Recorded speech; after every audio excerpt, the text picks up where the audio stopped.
Yang jahat itu berusaha menguasai sumber air hidup kita.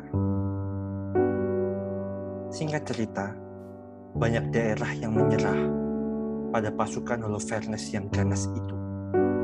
Orang-orang Yahudi yang berdiam di daerah Yudea pun mendengar berita ini. Mereka juga mendengar mengenai tempat-tempat suci yang dirampas dan dihancurkan oleh pasukan Holofernes. Mereka pun mulai khawatir dengan Yerusalem dan Bait Allah. Selain itu, mereka masih mengalami trauma karena masih segar diingatan mereka mengenai pembuangan di Babilonia. Maka, mereka pun berinisiatif untuk naik ke atas bukit atau pegunungan dan berdiam di sana.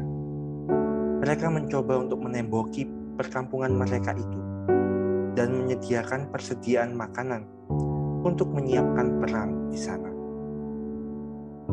Selain itu, Imam Besar Yoyakim yang pada waktu itu menjabat di Yerusalem menulis surat kepada penduduk Betulia dan Betomestaim yang letaknya berhadapan dengan Esdraelon di muka dataran besar di dekat Dotaim.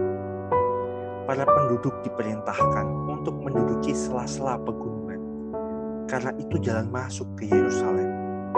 Selain itu, sela-sela pegunungan ini sempit dan hanya cukup untuk 2 orang.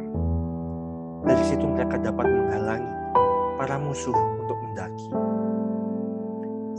Singkat cerita, Holofernes dan pasukannya berkemah di lembah dan menduduki sumber mata air orang-orang Betulia. Pasukan Holofernes tidak mengangkat senjata sama sekali, dan mereka tidak ingin perang berdarah-darah. Mereka hanya menduduki sumber mata air orang-orang Betulia.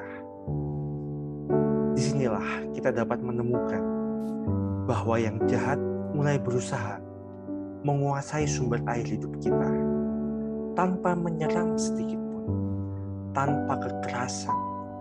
Orang-orang Betulia pun mulai merasa putus asa.